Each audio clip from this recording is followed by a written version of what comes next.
like to call the Planning Commission for Tuesday, November 19th, 2024 to order.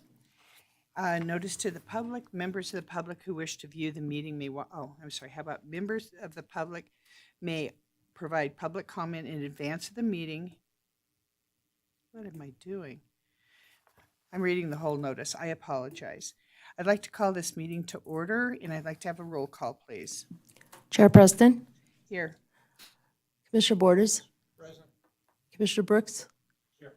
Commissioner DeChristopher, Commissioner Kilgore, Commissioner Cron, Here. Commissioner Pizell. We have a quorum. Okay, and thank you. And I'd like to ask Commissioner Borders to lead us in the Pledge of Allegiance. Please join me in the pledge. I pledge allegiance to the flag of the United States of America and to the republic for which it stands, one nation under God, indivisible, with liberty and justice for all. Thank you. Okay, now is the time for public comment.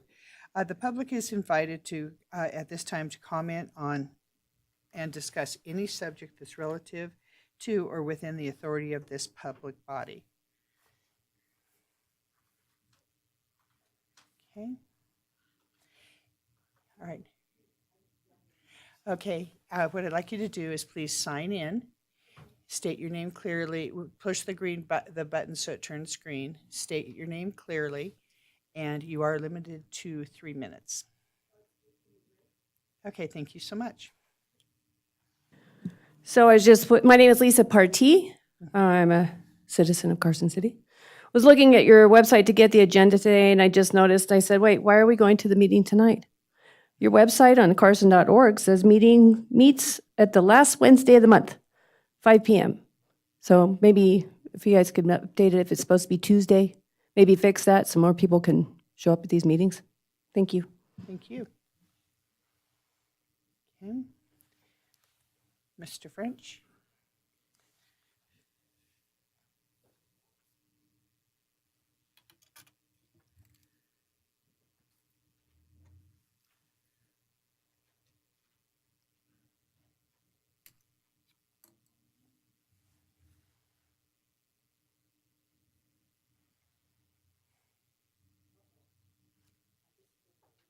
That's okay. Madam Chair, if I may, while Mr. French is signing in for the last speaker, I don't mean to be a back and forth, but just for clarification. Please. The meetings are the last Wednesday of the month. However, with the holiday this month and the holiday next month, we are having a special meeting date. So next month, the meeting will be on December 17th, and you're meeting this evening so that you're not meeting the day before Thanksgiving. Thank you. Thank you.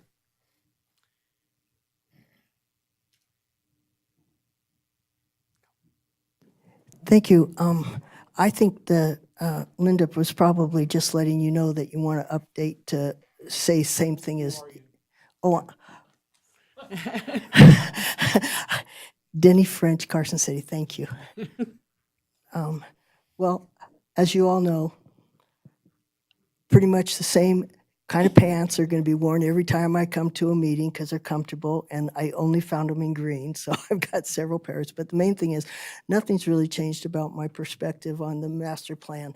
We've got to get something in there besides a conservation easement to protect the environment. The state has a program now where I mentioned to the commission before, is that they're looking to find ways to have corridors for wild animals, for habitats, to migrate and such, and they want input. So the state wants input. I would hope you would want input. One of the things that I find very objectionable about the way we do our property situations are we do not necessarily do any kind of look around to see what living on that particular piece of property, what kind of critters, what kind of habitat those critters specifically need that have them there, because I'm sure they'd like to move in some cases, but because of their needs, they have to stay where those needs are met. And I find the situation on Prison Hill just an atrocity. I think that they really exceeded the range of translation or consideration on their determination and the city's decision to go ahead and build Phase 3. I think that the area up there was endangered species, and I still haven't heard from them on the findings that they were waiting for on the monkey flower and such. And I don't think they should do those type of things until they know what they're dealing with. And to say that someone has some in their property or on their neighbor's property, that doesn't do it for me, because those areas are not accessible to me, and those are small areas, and that area is fragmented now to the point where I don't know that some of those species will survive. Thank you very much. Appreciate it. you. Any further public comment? Seeing none, I'd like to go for a possible action, approval of the minutes for October 30th, 2024. Madam Chair, so moved. Thank you, Commissioner Cron. Do I'll I have a second. And second for Commissioner Borders. All in favor? Aye. Aye. Any opposed? Thank you. Okay, number 6, meeting items for possible action, discussion, and possible action to elect a planning commission vice chair. Madam Chair, Yes. I'd like to enter into nomination Commissioner Borders for the Planning Commission Vice Chair position. Thank you. Do I hear a second? I'll second that. Thank you. All in favor? Aye. Aye. Any opposed? Seeing none. Congratulations. That was quick. There was no discussion. There was no discussion. No. Just Some sounded like things are a it no-brainer. sounded like a train coming down the track. Toot, toot, toot. One thing that I do want to put out here is that on our December 17th meeting, I know I will not be here. May I ask when Commissioner Kilgore's term is up? It's up at the end of this year. Okay, so it will be the December meeting, right? Correct. Okay, so I just wanted to point out to my fellow commissioners is that with 2 of us most likely gone, that it's imperative that you let the staff know if you're going to not be here, because otherwise we won't have a quorum. Okay, thank you. All righty. Going on. Okay. 6B, LU 2024-0378 for possible action, discussion, and possible action regarding an application for a special use permit, SUP, to establish a tattoo parlor on property zoned retail commercial, RC, located at 184 West Winnie Lane, assessor's parcel number APN 001-032-03. Heather. Good evening, Heather Manzo for the record. So the property in question is a multi-tenant building on the north side of the property that's on the corner of North Carson and West Winnie. And the applicant had identified the space as being 184 West Winnie, which is highlighted there. And I also included their proposed floor plan for use of the space. So with that, staff evaluated the request and was able to make the findings. I didn't receive any public comment on this item, and so we're recommending approval. That Thank you. concludes my presentation. Okay, is Brookley and Lacey Taylor, are you here? Please come forward.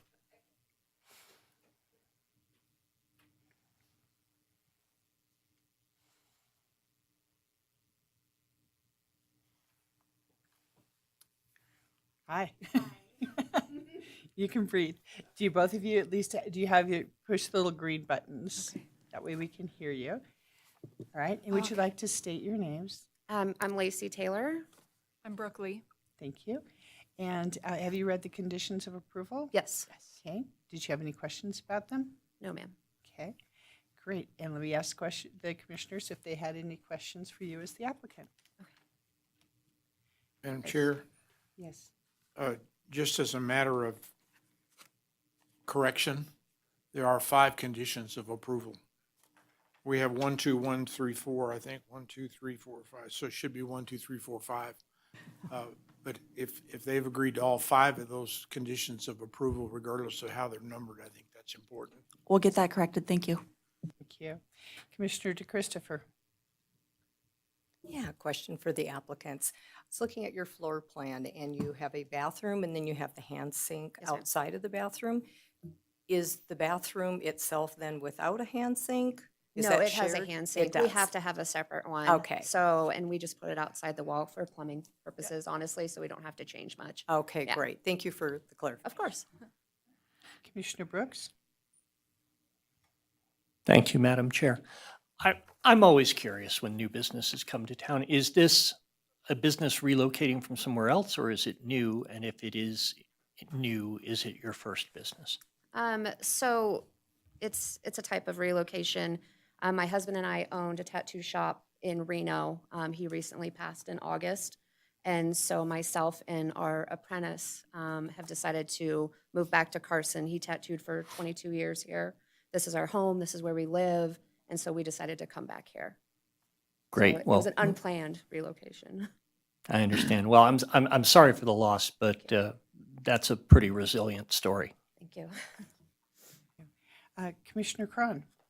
Yeah, I was reading through the applicant's application, and one of the things that struck me was the idea that they were going to actually build a community within the shopping center. I thought that was very nice. It wasn't that you were just going to move into a spot. You were going to actually try then to reach out to the various businesses within that little shopping center there Sure. and create a little community. I thought that was nice. Thank you for Yeah, of adding course. that. We've actually already talked to multiple businesses right there. We know a business that's actually, we'll share a wall with. So they actually groom my dogs. So that's nice, you know, and the owner had brought up to us that they had talked about doing a trunk or treat this last year. That's something that we would love to be involved with. We always have a donation box for Christmas presents from the Barber family. We're very, very close with the Barbers, so we want to bring that back to Carson in our shop because my husband was hugely involved with the Barber family. So it's another thing we would like to do, continue doing. Well, thank you. Mhm. See no questions of the commissioners. I need to open it up for public comment. Okay. Okay. Do we have any public comment? Okay. Certainly. Okay. Okay.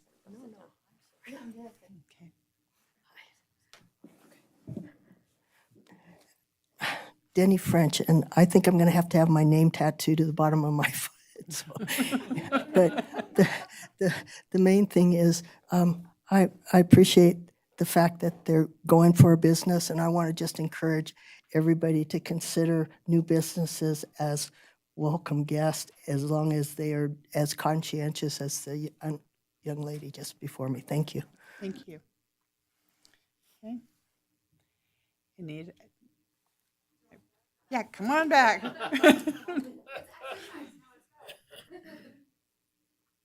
Thank you.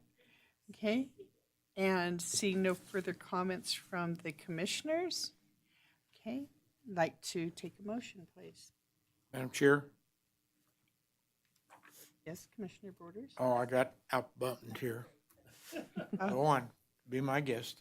Commissioner DeChristopher? Madam Chair, Commissioner DeChristopher, I move to approve the special use permit case number LU-2024-0378 based on the ability to make the required findings and subject to the conditions of approval contained in the staff report. Okay, and a second? And a second by Commissioner Brooks. All in favor? Aye. Any opposed? Your application goes forward. Thank you. Yep, good luck. Thank you. Good luck. Okay. I'm scared of needles, so not me. Okay, 6C, LU 2024-0395 for possible action.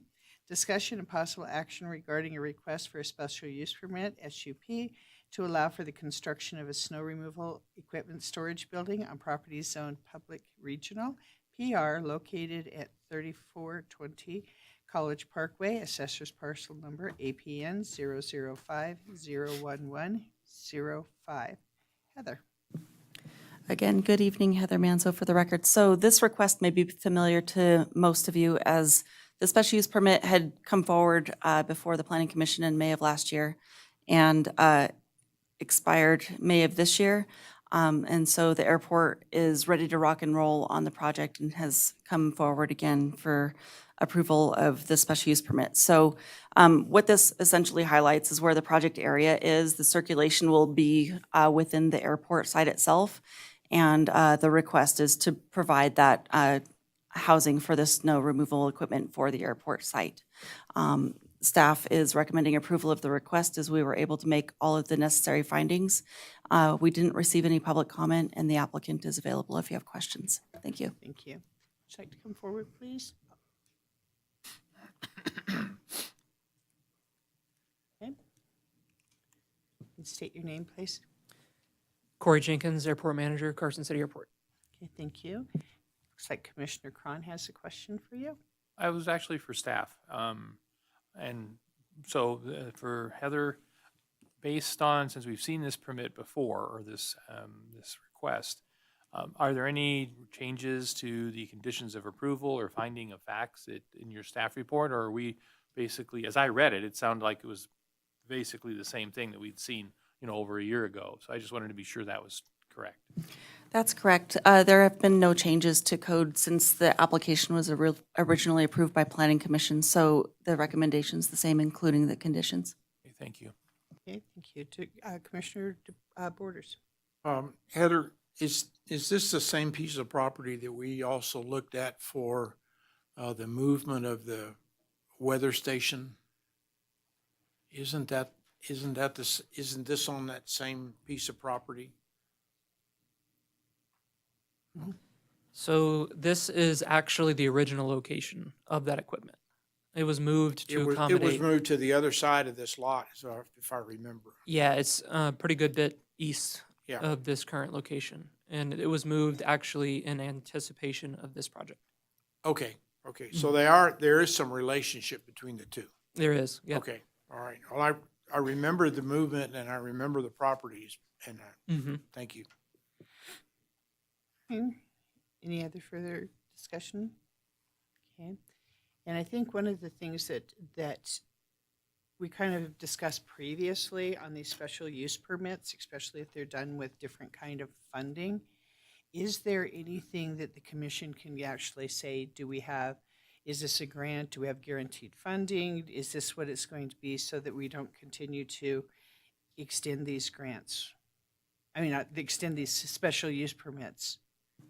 Well, I feel like you can always ask the question of the applicant, but if an application like this one expires, or if they end up having to come before the Planning Commission for an extension of an existing valid SUP, that is something that per code they have a right to ask for. But you're always welcome to ask the question in terms of the I think funding. the other question is a public entity, are they required to pay the $2,500 each time they come? So Carson City is involved in the airport, and so no, they are not. Okay, thank you. All right, public comment.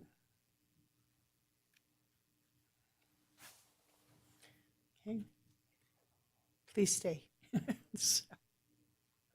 Denny French. I was just concerned with the plans as far as the inlets and outlets, and the mapping doesn't really give a description of the street next to it. I'm imagining that's College Parkway. And so on my map, when I have it, was so small, I had real hard time with much of the description. But just the ins and outs, where's your exit, and are you going to be exiting the main, are they going to be exiting out the main area near their terminal off the airport, or how? Just a question. Okay. And can't answer that. I'm sorry. But also, I just was going to say, that is a good use for that. So that's a nice thought. It's just the ins and outs I wasn't able to make a consideration on. Thank you. Thank you. Okay.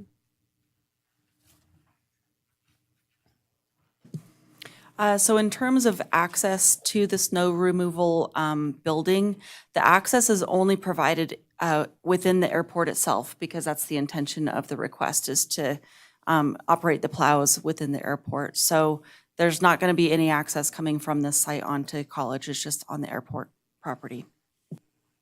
Okay, thank you. Commissioner Cron. So just to be clear, there's a fence, and it's a green slatted fence all the way along College, but there's also a fence that goes north and south as well, controlling that access. Is that correct? Public comments over. Sorry, I'll let Corey answer that. Okay. So there won't be a fence preventing access to the facility from the rest of the airport, although the airport itself is a secured facility. So only individuals who have airport access would be able to get to the building. Okay, all right. Perfect. Thank you. Any further questions of the applicant? Okay, and you've read the conditions of use? I have, yes. Okay, and you agree to the conditions? We do agree to the conditions. I do have one comment about the landscaping portion. It's already detailed in the description of the item that our landscaping plans will be slightly different than what's expected because it is on airport property and traditional landscaping is a hazard to aircraft. And so the detailed description there shows that it will be desertscape primarily, and we will get to that when we submit that plan. But it is worth noting that we can't add wildlife attractants on airport property. So we do agree to the terms. I just felt like that was worth noting. Okay, and Heather, you'll amend that? Yeah, that's completely acknowledged within our review, and we understand the airport has limitations on what kind of plant life can be there. Okay. Commissioner Cron, would you like to make a motion? Yes, I would. Thank you for the opportunity. I move to approve LU-2024-0395 based on the ability to make the required findings and subject to the conditions of approval included in the staff report. Okay, Commissioner Brooks, would you like to second? Thank you. All in favor? Aye. Any opposed? Seeing none, it's approved. Thank you. Okay. Next, 6D, for possible action, discussion, and possible action regarding amendments to the Carson City Municipal Code, Title 18 and Title 18 Appendix, which govern land use, zoning, and related administrative and regulatory requirements, limitations and processes, and development standards for land use in zoning districts. Thank you. Hope Sullivan, Community Development Director. And so the commission requested this item be placed on the agenda so we could go through Title 18 and Title 18 Appendix and identify those things that have changed between what the Planning Commission recommended and what the board adopted. And there actually is only a handful of things. It's a very small list. So in Title 18, the commission suggested that duplexes be allowed in the single-family zoning districts by right. Current codes limits it to corner lots only. I did recommend to the board it remain on corner lots only. My feeling was when somebody buys in a single-family neighborhood, they expect it to be single-family, not duplexes. I believe that's a bit different. And so the board did agree that at this point we should keep it at single family. That's not to say they would never entertain going with duplexes. They just felt like with allowing the ADUs, they didn't need to go there right now. In terms of accessory structures, there was a recommendation from the commission that at the time of application for an accessory structure, the property owner or the applicant should submit a copy of the CC&Rs. They should also provide a statement that there's no conflict with any private restrictions.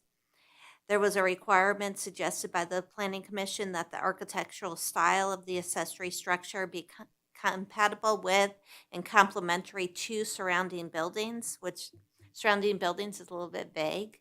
What exactly are we trying to match our neighbor? And we've had those conversations as part of the master plan. The Planning Commission also suggested that for accessory structures, building materials complement the building materials of the primary building, and that the setback be increased by 1 foot for each 1 foot above 15 feet. The board did not agree with, or did not, I shouldn't say they didn't agree, they didn't incorporate any of these. In terms of the CCNRs, they did recognize that CCNRs and private restrictions are important, and they do exist, but they also did not feel it was the city's responsibility to interpret CCNRs and to enforce CCNRs or any private restrictions. There's a different entity who will do that, and that entity is not the city. They also were concerned about the statements on architectural style and building materials, feeling like that would prevent somebody from being able to build a metal shop building. And they said they thought there should be flexibility in the architectural style. The accessory building, say a shed or a shop building, is not going to be architecturally compatible with the house. It's not going to look like a house. It's going to look like a shop. And they felt this provision would create a burden to a property owner. Also, they did not find that the building materials had to be compatible or complement the building materials of the primary building, because again, given the nature of what these accessory buildings are, they're just a different creature. And to make it match the primary building just didn't seem, it seemed like it was creating some hurdles that didn't need to be there. In terms of increasing the setback based on the height, what the code said was for each foot above 15 feet, the building had to increase in setback by another foot. From an enforcement and administration standpoint, that was going to be really difficult to enforce and to be able to look at a site plan. And because when you look at a site plan, you don't necessarily know your building height. The way the current code reads is the accessory buildings, if they're 15 feet or under, they can be in a certain part of the property. If they're more than 15 feet, they comply with the setbacks. That's just an easy standard to apply. And so staff recommended on this one that we stay with our existing setback standards, and the board did incorporate it or retain that language. In terms of the appendix, the accessory dwelling units, again, the commission suggested that any applicant submit a copy of the CCNRs and include statements of no conflict with private restrictions. Again, for the same thought, using the same thought process we talked about, the board did not include that language. The board did add language, however, that as part of the application for an accessory dwelling unit, the public works should verify the capacity of the water and sewer lines serving that accessory dwelling unit, and the public works director has the authority to deny the application if the demand will compromise the capacity of the water or sewer line. So I thought that was an interesting addition the board came up with.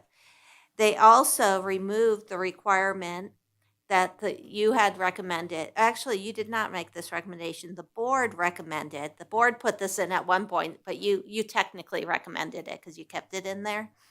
But there was a wording in there that there be a requirement that the owner of record reside on the property, and then there was other language that you had to file a deed restriction so everybody knew the owner of the property had to live on the property if there was an accessory dwelling unit. The board voted to remove that language so that there is no tenancy requirements. It can be both your primary residence and the accessory dwelling can be rented. And to be honest, a large part of that removal was the administrative feasibility of enforcement. Often a property can be owned by someone who's not a real person. It's a LLC, it's a corporation. How do you say that that corporation lives on the property? Yeah, you could go look at the principles of the corporation, but you're really drilling in. And then there's the entire issue of how do you do enforcement short of knocking on the door and saying, who are you? Metal storage containers or Connex boxes, those have been prohibited in existing code. They're prohibited in residential zoning districts. The board found that it would be okay to have Connex boxes if you had at least, in residential zoning districts, if you have at least a half an acre, the Connex box does not encroach into a setback, and it's painted to blend with the primary structure or an earth tone color. In approving this, the board had a conversation about how it's difficult to get building materials. Building materials are very expensive. It's hard to get labor to build smaller buildings. And they felt this would be useful so people could store their things in a container. But they did require a half acre of land. And then lastly, they made some more minor technical changes. I tried to identify the largest ones for you, but in general, I think they really did not, and I have to say I agree with them. They did not expect staff to interpret CCNRs or to track private restrictions on property. And they also agreed to no tenancy. The other things I think were just really to get rid of some hurdles that were kind of unintended. And with that, I'm happy to answer any questions. Okay. My question first, before I throw it over to my commissioners, is can we put some of our thoughts into here, why we actually initiated these in here? And would it make any difference? Because they've already done one reading of Title 18. If we say, hey, we'd like to do some lobbying here, will it make any difference in Title 18? They've actually adopted it. So they've adopted Title 18. It's not just the introduction of the ordinance, they've adopted the ordinance. That said, if there are certain things that I've identified, or even things that weren't in Title 18 that you think maybe should be there. For example, our last listening session, Commissioner Pizell got to hear my pitch that I think all of you have heard, where I keep pitching that we should allow non-conforming buildings to be scraped and rebuilt in the same footprint to the same massing with the same use, so that you can have investment in some of the areas where you're maybe not getting investment because everyone's afraid to touch a non-conforming building. So we can certainly talk about which of these items you think the board, I don't want to say reconsider, but we can certainly say what should go in the next round of Title 18, and keep in mind, once the master plan's adopted, we have to update Title 18 all over again. But I think particularly with the CCNRs and the private agreements, the board understood the concern, and they showed a great deal of respect for, private enforcement of private regulations, but they also recognize that they give the community development department a lot of rules to enforce. And we really don't have the bandwidth, nor is it our charge to take on more. But with that said, absolutely, anything you want to keep talking about and bring forward recommendations, you have that authority. Okay, thank you. Okay, I'm just going to turn it over to the commissioners. Commissioner Pizell. Thank you.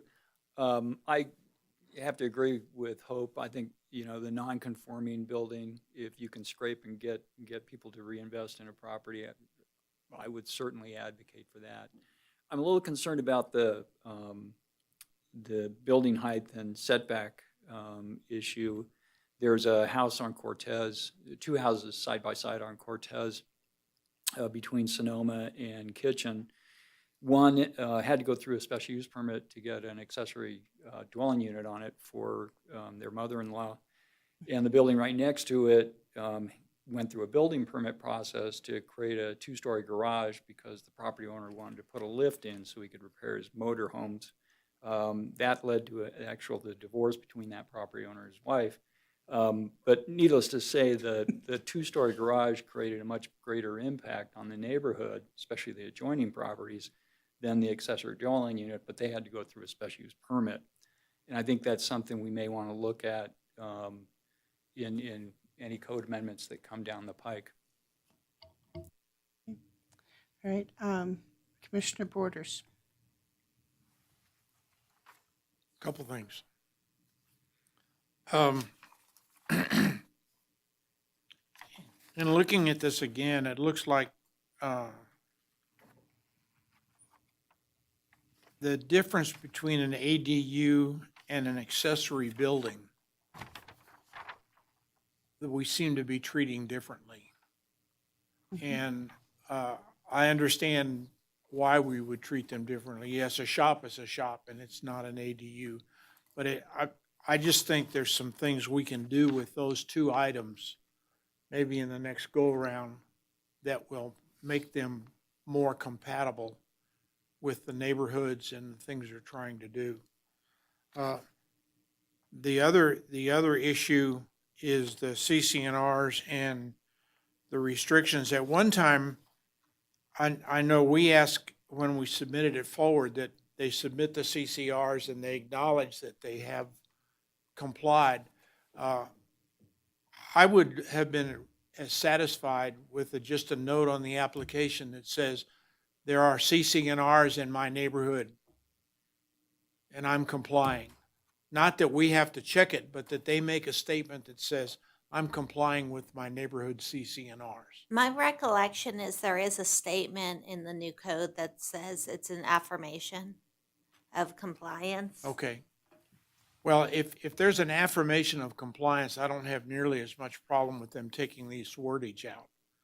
But I think in the couple of instances where we've run up against special use permits and homeowners associations, we were getting the flathead and slump-shouldered thing about, oh, I didn't know that I had to go to my architectural control committee, and I didn't know that there were CCNRs, and I didn't know I had to comply.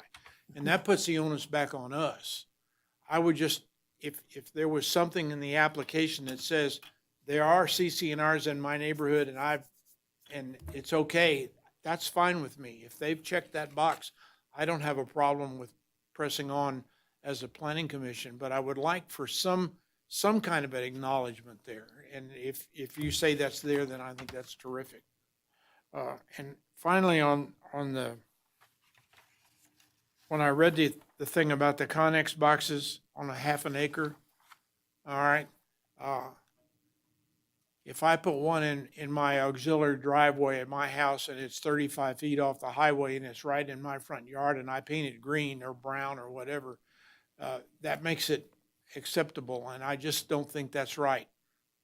Actually, I think, and I didn't put it in the memo, I'm sorry. I believe it says it has to be in the side or the rear. It's not allowed in the front. Okay. In that case, I don't have a problem with that. Thank you very much. I'm done. Commissioner Brooks. Thank you, Madam Chair. Commissioner Border's question about accessory buildings versus ADUs was essentially my question as well. And to the extent that we can conform those two together, so there's fewer differences, I'd be interested in seeing this commission pursue that. Thank you. Okay, Commissioner Cron. Well, I'm going to be the third one that's going to weigh in on the accessory structures versus the accessory dwelling units. While I see the wisdom of not wanting to overburden an applicant or a resident with a shop, making it compare, but I am a little concerned related to if you're on a lot and you're putting another house in there, basically, which is your accessory dwelling unit, that I think there should be some architectural compatibility with that. They kept the architectural compatibility with the ADU. Oh, they did, okay. Yeah, but they pulled it for the accessory structure, but the ADU has it, so because that's more restrictive, you would apply it. Okay, all right, then that makes me happy to hear that.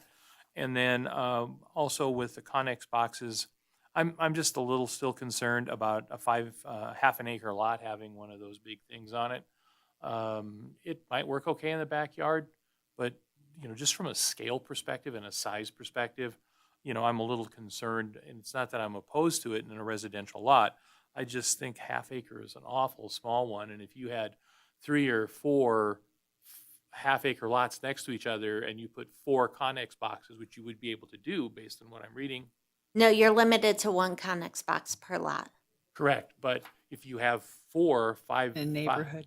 in the neighborhood, if you have 4 half acre lots and then you now have 4 Connex boxes and they're all kind of gathered in the backyards of those units, I think it's for a small neighborhood, and your neighborhood, let's just say, is a 5 and a half or a half an acre or a little more than that or a little less. That becomes, from a neighborhood perspective, I think it becomes a little overwhelming, where I think that works better on probably an acre lot, with that example that I've tried to illustrate. So, that's kind of all I got. Thanks. Okay, Commissioner Christopher. Thank you, Madam Chair. agree with what my fellow commissioners have already said regarding the ADUs and accessory dwellings. I also wanted to say the affirmation of compliance, that was my understanding, that we were going to have that for CCNRs. I don't think of that as a taxing or something that needs to be policed. I just like the idea that they're acknowledging it, because I saw how much time has been spent on ones that come to us, that has been the issue. And I agree with Commissioner Cron. I thought when we originally spoke with the board, and we may have, and it may not have mattered to them, that when we talked about the 1.103, the Connex boxes, that it was on a minimum of an acre lot. And I don't even know, Hope, if there's, going back to Chair Preston's question, did the parent tell the child no? Or do we have an opportunity to lobby our point? First of all, the code has been adopted. So we're looking at an adopted code. So the book's not open still. It can reopen. You can always suggest a code amendment. And you're right, it was 1 acre. When it left the Planning Commission, the recommendation was 1 acre, and the discussion was pretty consistently 1 acre. And when it went to introduction of the ordinance at the board meeting, it dropped down to half an acre. Okay, now I would like to do mine. All right, because the thing is that on the first one, in regarding the duplexes, I can understand this in an existing neighborhood. I can understand this in a situation where you scrape the land and maybe take out several. But what we're looking at is, I think one of the things that's come back on the listening tour is we do not have smaller lots. We do not have 0 lot line houses. We do not have something where people can have ownership, either an over 55 community or someone that does not want something like this. Building costs are reduced when you share a wall. And to me, I'm thinking that what we're looking at is you're looking at an existing neighborhood, not what could be. And what it does is it keeps us from being able to do clustering and some of the other things. So I really feel strongly about the duplexes being restricted to a corner lot. Okay. In regards to the CCNRs, we have several different projects around town that have CCNRs. Some of them have active homeowners associations, some do not. However, those that have active homeowners associations, most people actually bought into that, got the copies of the CCNRs and knew if they were active or not. And they bought in that property because of that reason. Now, I know that in my neighborhood, there's probably 10 houses and 7 of us put roofs on this last summer. In order to put down the roofs, they had to be complying colors, and they had to go to the architectural committee. And we actually had to have an email from the architectural committee before we could actually pull a permit. And that became part of our permit application. And what it did is it stops the people that go ahead and decide that they don't want to go through the CCNRs, because we had 2 neighbors in our neighborhood that decided to hire their brother-in-laws. We're going to do it on a weekend. They were not conforming, and they had to rip it off and start over. So, I mean, people know which neighborhoods have their CCNRs, period. So I think that if we have the letter of the conforming and possibly something from the HOA that says, yes, we can approve this. Because honestly, in my neighborhood, I've got a 1/4 acre lot. My neighbor down the area has probably a 1/2 acre lot. And I look at that and I know I don't want a Connex box right there. You don't want it on Ormsby Boulevard. I mean, it's just not going to be right. When we did the Connex boxes, I always understood they were temporary. And whenever we did Connex boxes, when we did them with the school, when we did them anywhere, unless they were restricted to one piece of property, we required them to be landscape shaded, neutral colors and this and that. If they want a Connex box, spend the money and buy the accessory building. I mean, that's basically where I'm at. And the accessory building, the difference between the ADU and the accessory building, the ADU has a bathroom. They are living in it. An accessory building, we don't allow them to have a bathroom. So, I mean, that seems clear, but I'm seeing that it's getting muddied. So that's frustrating. Let me see. In regards to the accessory structures on the setbacks and heights of 15 feet and so forth, we have had so many situations that have come to us on new construction.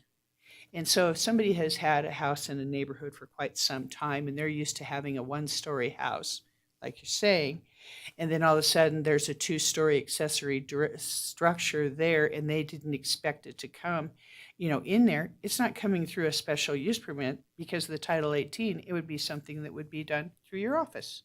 Nobody would really know except for, if they got a notice and maybe they might understand or not. And I think that's going to open up things for conflict. Let's see. The other thing is if we're going to turn these lots into, if I appreciate that they put in the water and the sewer, because to me, especially as we sit here on the growth management, this looks like this is going to be an additional additional strain on our services for people to do this.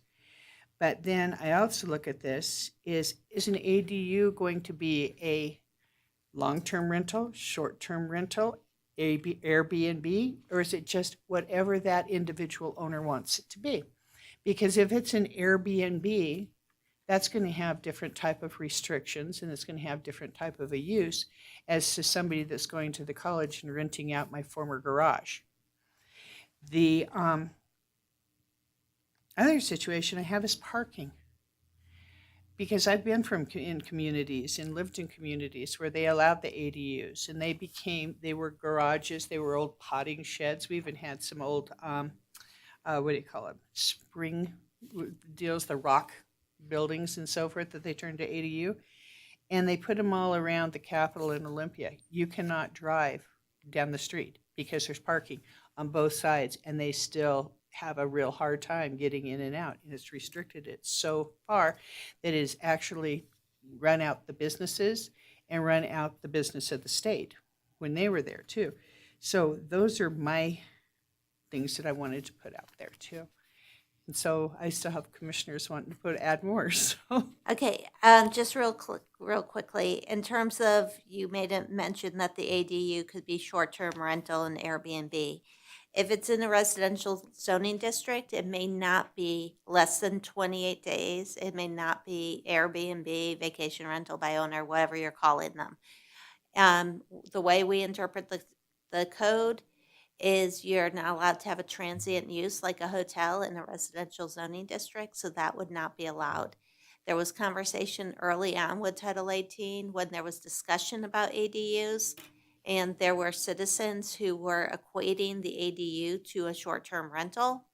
You should not make that equation because the zoning's dictating the use. The ADU is permanent housing, long-term housing. It's not Airbnb. And also with the ADUs, you are required to provide parking on site. That's existing code in that state. Thanks. Thank you. Okay, Commissioner Borders. I would, I would just like to state to the commission that we are eventually going to get another bite at this apple.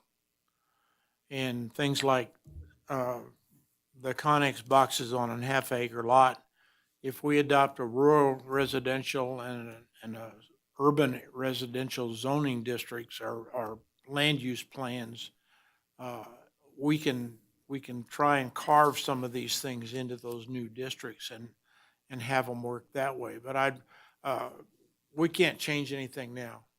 We can, if we felt real strongly about something, I think we could put forward a proposed change to Title 18, but I just think it just causes conflict between us and the Board of Supervisors, and we're going to come back at them anyway in another 6 months. So I just think we need to keep our list and go on it that way. I don't see any benefit to us turning around trying to now rewrite something that took 4.5 years to get written in the first place. I think you're right, and the one thing you haven't said that I think is important is the master plan's anticipated for adoption in March 2025. That gives us about 4 months to have the new Title 18 and Title 18 appendix in operation. And that's going to give us an opportunity to see where those pitfalls are. And so right now it's sort of hypothetical pitfalls, but we'll be able to see the reality and how functional the document is and what's working for the community and what's not quite working the way we thought. And I think your point's right on. When we tackle Title 18 again, that's the chance to do a cleanup as well as the implementation of the master plan update. Thank you. Commissioner DeChristopher? Thank you, Madam Chair. Yes, I do know we'll get another bite of the apple, so I'm not trying to make this meeting longer than it needs to be. But a recommendation for when we do revisit those topics, I think it would be a good idea to have some pictures of actual properties, ones that we've approved, ones that just go through the permit process because they don't require an SPU, because a picture is worth 1,000 words. And when I go back to my former notes on these discussions, I really think that's what trips us up, is not everybody is visualizing the same thing. So just, and one last thing, and this is for Hope, on the duplexes.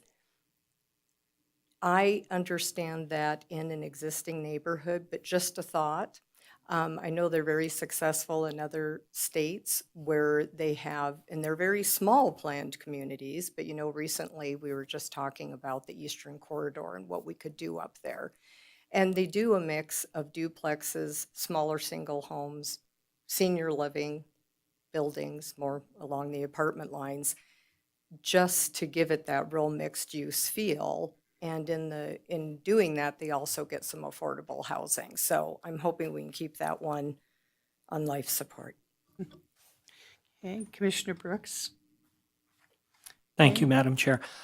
Hope, just a clarification, the rules for duplexes that were adopted in Title 18, would that be the use that would apply to something like a cottage court development where they were owned units, connected walls around a central shared space?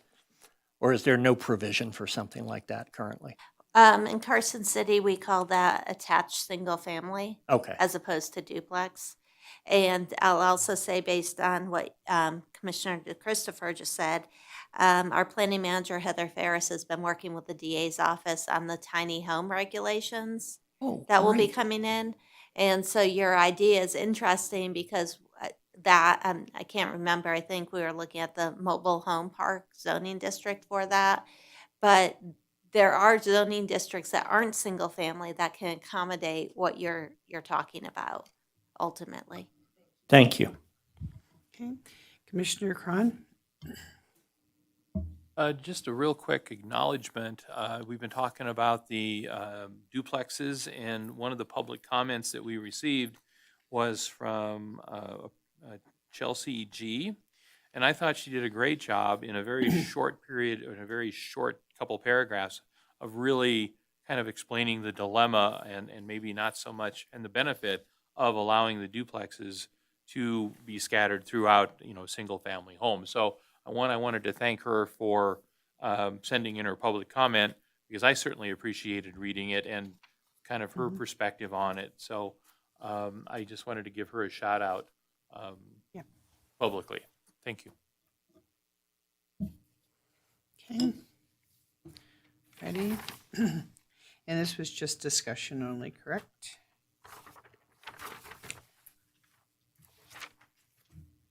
It was for action and possible, it was for discussion and possible action. You don't have to take action. I just did that in case, but you may want to take public comment. Okay, yes, please. Public comment?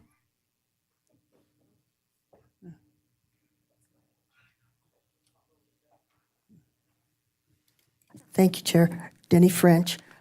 My public comment is, since you're all talking about something I'd like to see put on our Title 18 as far as a land use new title, would be for Section 1, 3.35, I believe, A or B, suggests that conservation easements have no protections. It really spells it out what you can do under a conservation easement as quite a lot of activity. And I want to suggest that instead you make a specific title, like, your land use for industrial or housing or whatever you decide that you're going to break it up to, would read as Conservation and Wildlife Sanctuary, defined in NRS 273 or 278.020, and conservation easement and wildlife sanctuary means land left in its natural state for the purpose of providing sanctuary habitat and breeding grounds for wild birds and animals and plants.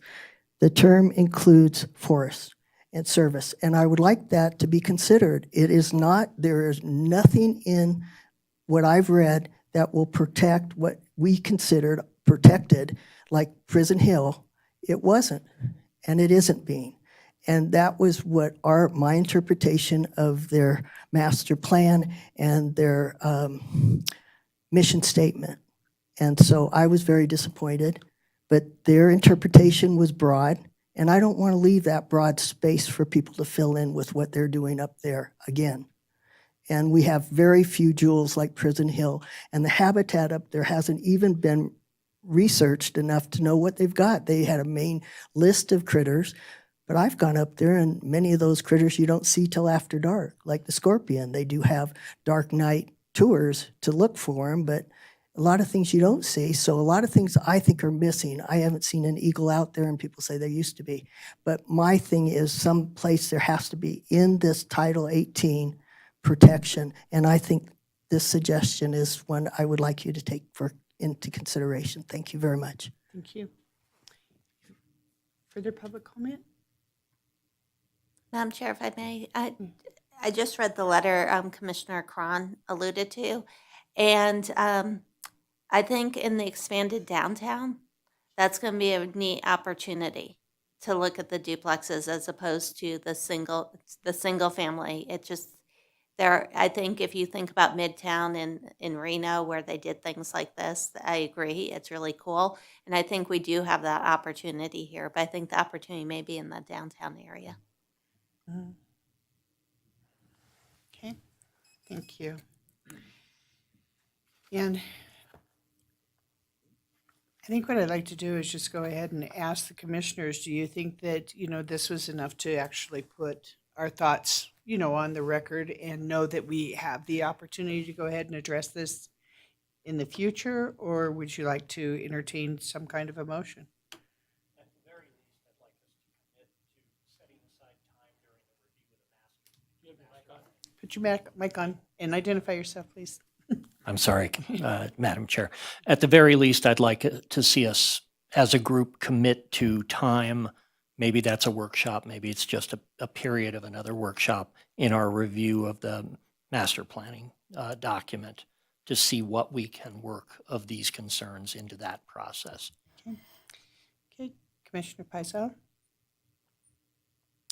Yeah, just a quick question, Hope. If somebody did want to come in and do either a cottage court development or a duplex development at this point in time, would they have to go through a plan unit development application, or would the current development standards and zoning allow for any of that type of development on its own? I think if they were in our multifamily duplex or multifamily apartment zoning districts, they would comply with the density requirements. It's off the top of my head, that's my answer. So yes, I think we have zoning districts that would accommodate it. Okay, thank you. I just wanted to Okay. get that straight in my head. I'm ambivalent. I think, Hope's absolutely correct. Once the master plan update is adopted, we'll have to go back through, you have to go back through and update your zoning ordinances to implement those goals, actions, and policies in the master plan. So I am kind of undecided at this point as to whether or not we need to take a formal action. Knowing Hope and Heather, they've taken copious notes and know exactly what we're talking about. So, thank you. Commissioner Cron? Yeah, I would tend to just let us have this discussion when the master plan comes up. I don't know if we need to take any formal action. I think Commissioner Borders is right.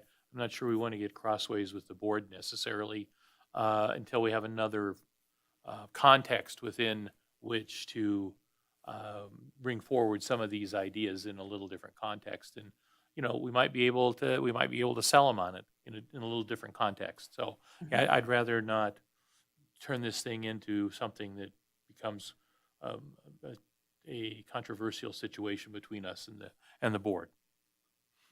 Okay, Commissioner DeChristopher? Thank you, Madam Chair. I liked Commissioner Brooks' idea that at a minimum, we do agree that we need to have a workshop where we can get together and fine tune what we're talking about. And I think I'd like to make another suggestion. I think that with the Planning Commission, when we look at the master plan, I think that it would be nice to do that. But I also think that I know that we have our meeting coming up on the master plan, which is a joint one with the Board of Supervisors. And I would like to suggest something in the future, maybe not this particular one for the 19th, is that I really believe, and I think the commissioners, we've kind of talked about this, the workshops that we have done off-site where we just focus on this in a roundtable type of a setting where people can put things on the board, we can actually discuss it, look in people's eyes, see what's going on, is probably more productive than some of the different ways we've been having some of these meetings. I think that we've actually, and I don't know if the other commissioners agree with me, but I think we've actually were more productive in the workshops than we've been able to do when we're all just kind of looking through stuff and not really, you know, it felt more collaborative. So hopefully when we do that one, we'll try to do that. Okay. Madam Chair, Yes. you ask everybody but me. Well, because you talked first. Oh. You talked first. And so, yeah, so I erased you, but now, and you didn't put your hand back up. All right. Okay, The go only, ahead. the only other thing that I would like to see us do, hope as soon as we can, is to get a copy of the new Title 18 for us so we can start writing in it. Please. Yeah, we'll get you some, what do you call them, slinky? Slinkies. Dan Yu has to do the final edit, so I don't even have the document yet. It's not in effect until December 1. Okay. But when it is in effect and finalized, we will send out to the printers and get you also your slinky books, okay? I did, from what I'm hearing of all of us, I think that would be helpful so we can start seeing what we actually have and then put some sticky notes and things on it for things we may want to talk about. And I have to agree with the chairman. I think our workshops are way more productive than anybody thought they would be. Yes. Thank you. And I will not be at the December meeting, so it will be run by Vice Chair Borders, which will be exciting. But I will be at the 19th meeting, and I hope that you're all there too when we work with the commissioners on that. I mean, on the supervisors. And seeing nothing else. Oh, I'm sorry, staff report. That was the staff report. No, that was just an item. So, yeah, you guys are keeping me busy. Last week, I think it was, we had a meeting with the Housing Authority, Nevada Rural Housing, and the target audience was real estate agents, and Katie Coleman from the Nevada Rural Housing, they don't call themselves the Housing Authority. She gave a program for our local realtors about first-time home buyer programs. So we're trying to work with them to get the word out for first-time home buyers, because again, on the listening tour, we heard people are buying in Douglas and Dayton because they can't afford Carson. Going to the master plan update, thank you all. I think all of you have been at the listening sessions that we've been having at the library. We've had 3 so far. I think they've been good. I'll actually turn it over to you all who attended to see what you think. if that's okay, Chair. So if we course. just start with Commissioner Cron, your takeaways, you've been at 2 of the listening sessions, and we have our last one next Saturday at 10 o'clock. No, I've enjoyed them again. It's been nice to be able to get out and answer people's questions. We've had some new people show up too, which I thought has been rather engaging. So as people find out that we are having these listening tours, brand new people are coming. I don't know if we've seen any return people, have we? We have seen a couple return folks. Okay, so that's been good. I think the engagements have been good. Just basically listening to their concerns, and we're not necessarily using the same questions we did on the original term, but I'm not sure that's a bad thing necessarily. So that's been also more of just a discussion. I guess it's really turned into more of, instead of a question, excuse me, at least in the sessions I've been to, I think it's been kind of a little more toward the idea that this little group of folks, in a short period of time forms a little community, and we start sharing ideas. And I really like that. And I think it's been very good. And I've met some new people, and that's been fun. I also think that we have also fulfilled our promise to try and keep everybody involved.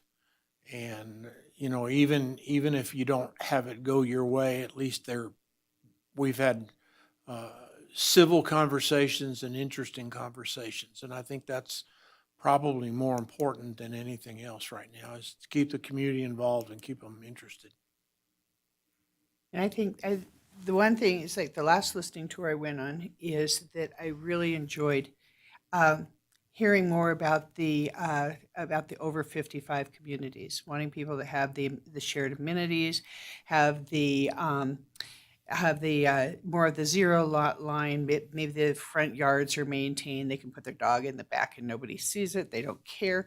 But this way they have a sense of community, maybe some amenities and so forth, that are only 1,000 to, I think we talked about maybe 1,400 square feet, because most of the houses that are being built are in the 2,000 square foot range and above. And that at this point, they indicated, hey, we would sell our house if we had something to go into. And that was one of the things that came up. That's why I think I really would like to spend some time on that when we do the master plan. I think the other thing that's nice is that it is the listening tour. People have been able to say something, and we've been doing it for quite a while. And some of the times we see the same faces. But one of the things that I'm noticing is that sometimes those same faces will go ahead and answer the questions for us before we ever get there, which is really nice. So I feel that our message is being put out.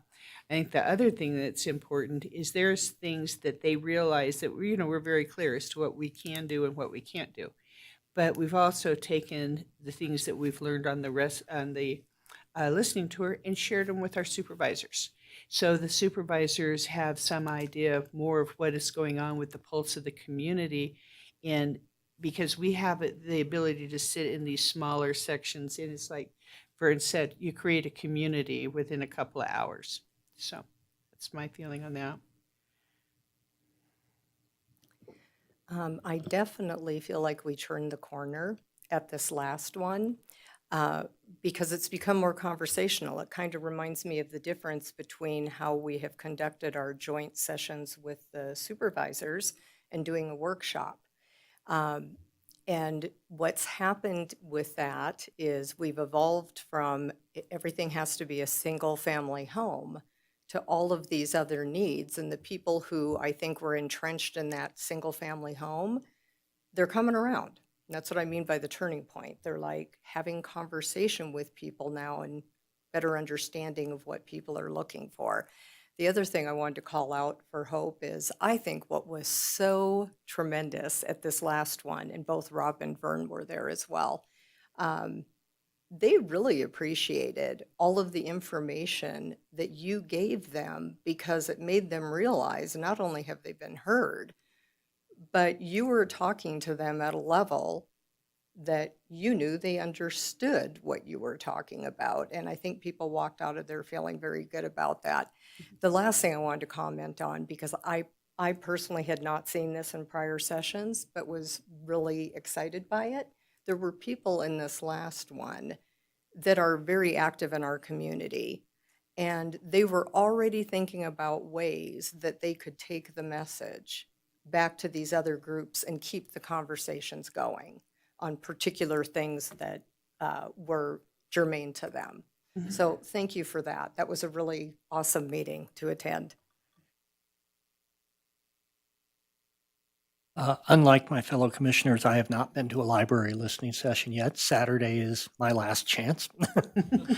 But I have been on the road throughout the country a lot over the last several months. And one of the things that I'm seeing in my work that I think is relevant here and worth bringing up is that so many people, I don't care where they are on the political spectrum, right, left, up, down, but so many people have started to just be overwhelmed by national politics that I'm seeing folks who are not the normal people who show up at local public meetings, right? The folks who are committed, show up at every meeting, or the folks who have a specific beef. I'm starting to see more and more people pull back and reach out to my organization and others like mine saying, okay, how do we get engaged? And then I think it's relevant here because a little bit by default and a little bit by design, I think this body and the city decided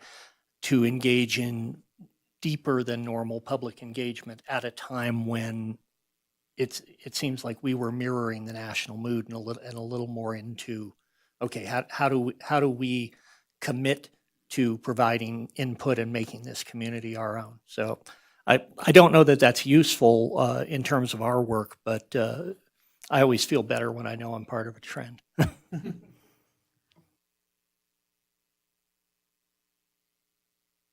I've been fortunate in the times that I've been on the listening tours that the supervisor who appointed me showed up, so she knows I'm actually paying attention and actively involved. Because, this is a short-term gig at this point. I have to agree. It's been interesting. Different items have come up in each of the times that I've gone. Kudos to Hope. Even the most reluctant attendee has to provide some sort of input because you tend to draw them out. But it also makes them feel very much involved and active in the participating in the meetings. It's been interesting, as I said, that you get a broad spectrum of people, but as previously noted by the other commissioners, once they see that they're being heard, and again, kudos to Hope for making sure everybody in the group understands what the person is trying to say. They feel heard, and they become more and more involved, to the point where Hope has to kick everybody out of the library. So it's been good. As I said at the last listening tour meeting, the last master plan update I did fell right in the middle of COVID. Started prior to COVID, but then COVID shut down everything, so we had to do the last round of public hearings after we had a draft out by video conference. And there were a lot of people who were not at all happy that it happened that way. So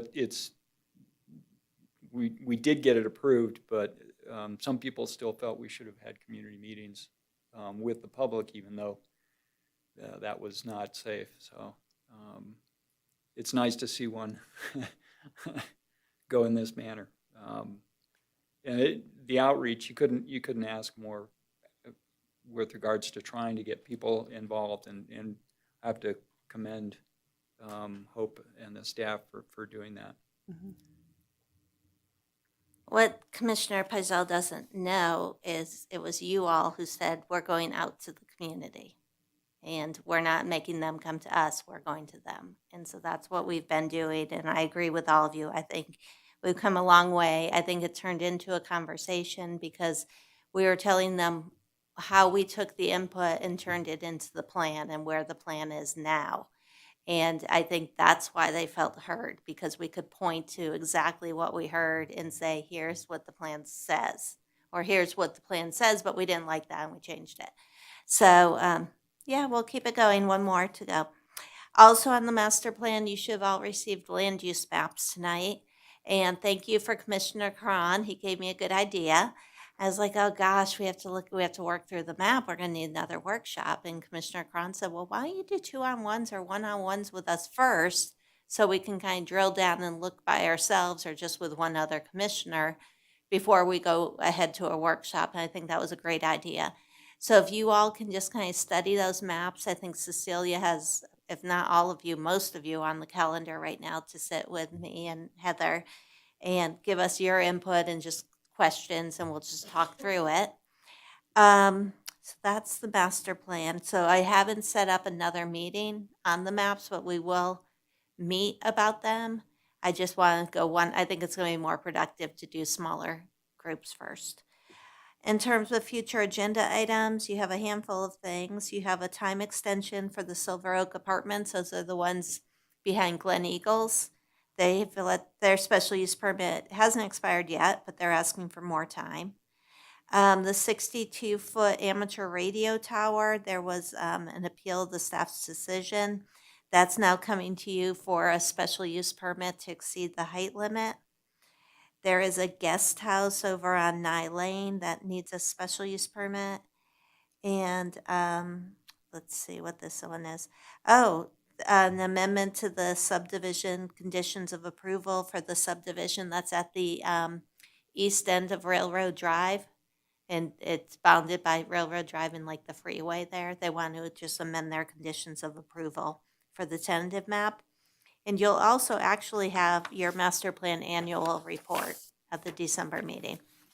So, Can I ask why they want to amend it? Does it have to do with the access onto Highway 50? the amendment is it's more timing items. So, for example, when it was approved, it was really important at the meetings. The residents came out, and it was really important that the construction access be from Fifth and go through the Lampa property, and that construction traffic utilize that access. And so I think what the condition says is something to the effect of, you can't bond for any of the roads, and and the street connecting from Fifth to the subject property has to be constructed prior to final map. And so they're still committed to doing the connection to Fifth first and sending the construction traffic that way. But they're looking for relief on having to have it actually constructed prior to recording the final map, because they don't want the tentative map to expire. So I think it's going to be more some timing items and not super substantive. Is that right, Heather Manzo? So that's basically Lampa South, but Lampa Correct. North. On Lampa North, Yes. did they ever get this squared around on the Highway 50 access? Oh, you had that with the nursing home, remember? The nursing home was going to get the connection, and you had the, But they also had to have a road there. That was the agreement for the 800th and whatever house it was. right, and they Because the haven't, original developer sold it to 2 developers and they didn't get the memo. right, and they're not even close to that number yet. So it's where we are on that. So the what's on your agenda for next month is going to be way down by Railroad, and everything on North Lampa is going according to plan at this point in time. So, I think that's all I have. I'm tired. Madam Chair? Meeting at the regular time. Yeah, that's what I was going to ask. December meeting has been scheduled early in case Commissioner Borders had place he needed to be at 5. So we're going to start at 2 or 2:30? 2 on December 17th, all for Commissioner Borders. Well, you need to catch him before the party. So, I okay, have to go remember where I'm going. all right. And I'd like to open up for public comment.